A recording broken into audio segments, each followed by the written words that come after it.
Semangat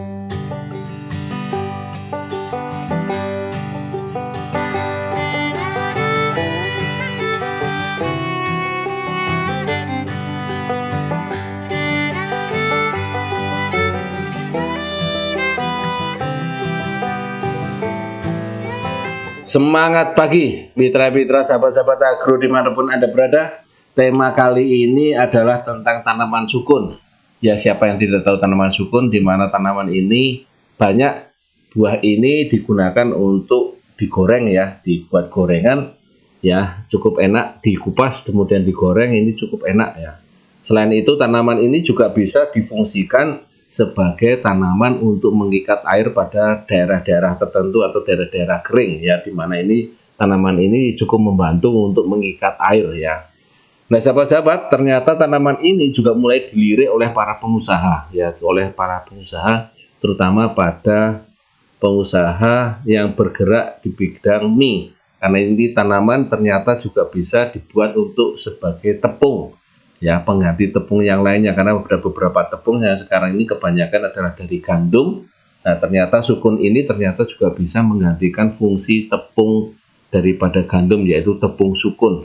Nah, sekarang bagaimana budidayanya? Mari kita ikuti, kita simak tentang budidaya sukun. Sahabat-sahabat agro, mitra-mitra agro, barangkali ada yang belum kenal dengan saya, masih adalah Adi Nugroho, di mana keseharian saya mengawal produk agro pada PT Natura Nusantara.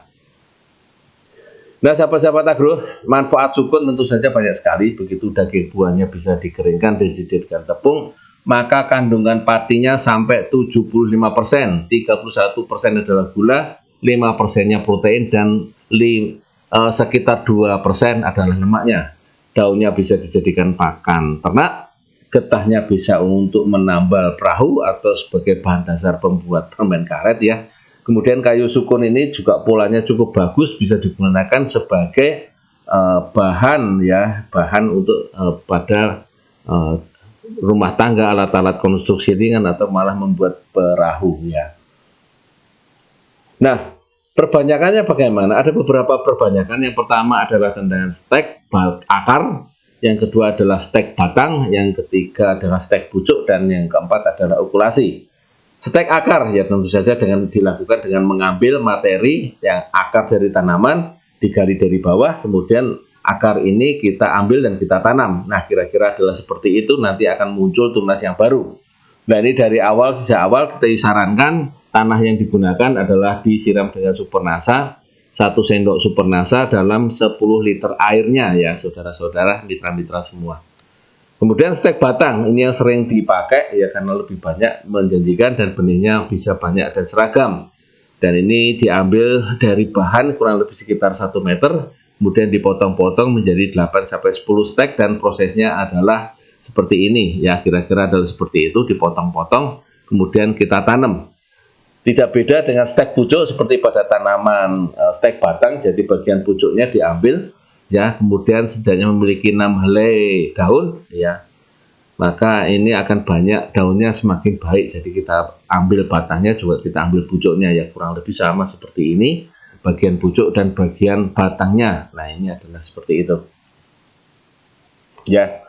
Kalau pada bagian daunnya yang sudah terlanjur besar, maka bisa dikubir, dipotong 50%-nya ya teman-teman mitra-mitra, baru kemudian ditaruh di bagian bawah sungkup untuk stek pucuknya. Sementara untuk stek batangnya bisa langsung kepada sungkup yang lebih besar ataupun pada pembibitan ya. Kemudian teknik yang lainnya adalah dengan menggunakan teknik okulasi, tapi ini sangat jarang terjadi atau jarang dilakukan, karena biasanya teknik ini banyak gagalnya dibandingkan dengan teknik yang lain. Jadi ada kecenderungan menggunakan dengan teknik yang pertama, kedua, dan ketiga, yaitu teknik yang pertama adalah stek akar. Ini juga jarang terjadi karena kadang-kadang kalau pengambilan akarnya terlalu banyak, maka tanaman utamanya akan mengalami kelambatan ataupun mengalami kerusakan. Maka yang sering dipakai adalah stek batang ataupun stek pucuk tanaman sukun. Ya, nah sahabat-sahabat mitra-mitra aku, tentu saja pada saat pemupukannya umur 0 sampai 1 ini kita masih menggunakan dengan NPK ditambah dengan granulnya 200 gram atau supernasanya 25 gram per tanaman. Sementara penyemprotannya kita lakukan dengan dosis 4:2 ya, yaitu 4 tutup POC-Nasa dan 2 tutup hormonik ya. Bisa juga kita ganti dengan Green Star ya, atau bisa juga kita ganti dengan BSA ya. Kita semprotkan setelah berdaun 3 ke atas tentu saja ya. Dan Supernasa ini diberikan setahun 3 kali bersama dengan NPK yang juga diberikan setahun 3 kali. Kemudian pemberian umur 1 sampai 2 tahun ini sama dengan dosis yang tambah tentu saja ya. NPK-nya 35 gram sampai 65 gram. Kemudian Supernasanya 35 gram, granulnya 250 gram per tanaman, atau ya 35 gram Supernasa atau 250 gram granul. Kemudian POC-Nasanya 5:2. Ini kalau kita mau gunakan campuran, POC-Nasa dan hormonnya kita campur terlebih dahulu, baru kemudian kita ambil 5 tutup campuran tangki 15 liter air. Kemudian pada umur 2-3 tahun, maka NPK-nya kita berikan 65 hingga 100 gram. Nah, kita ganti sekarang kita dengan menggunakan Power Nutrisi 40 gram per tanaman. Ya, kemudian di atas 3 tahun, powernya bisa kita tambah menjadi 50 hingga 100 gram per tanaman sesuai dengan umur tanaman. Ya, ini bisa kita kocorkan atau bisa kita sisipkan pada tanah ya. Atau bisa dikocorkan ditambur dengan air kemudian baru kita siramkan ya. Kemudian kita tutup dengan tanah.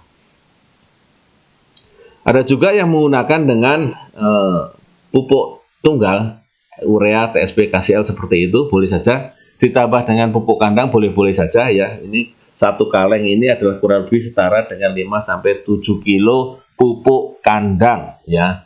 Mohon maaf teman-teman mitra-mitra, kalau menggunakan dengan pupuk kandang, utamakan pupuk kandang yang sudah jadi atau yang sudah di atas 5 bulan ke atas atau yang sudah difermentasi. Dan ini kita sarankan ditambahkan dengan natural glio untuk mencegah jamur masuk ke pembibitan atau kepada tanaman yang sedang kita budidayakan.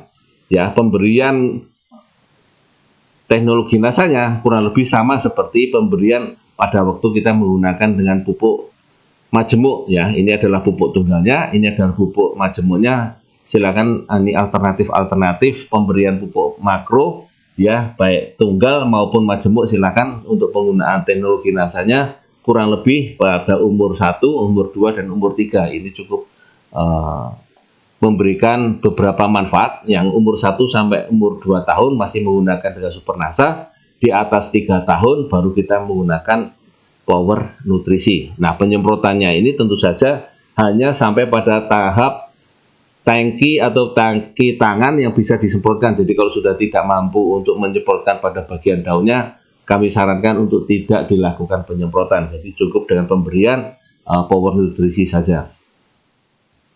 Nah, sahabat-sahabat agro, mitra-mitra agro, demikian tadi cerita kita, bincang-bincang kita mengenai tanaman sukun, di mana ini juga sudah banyak dicari dengan orang, di mana untuk menggantikan tepung pada mie ya. Jadi sudah mulai diarahkan banyak menggunakan tepung, nanti kita menggunakan dengan sukun. Nah, demikian tadi mitra-mitra sahabat agro, bincang-bincang kita tentang sukun, mudah-mudahan memberikan manfaat. Terima kasih telah melihat channel ini. Dan semangat pagi. Wassalamualaikum warahmatullahi wabarakatuh.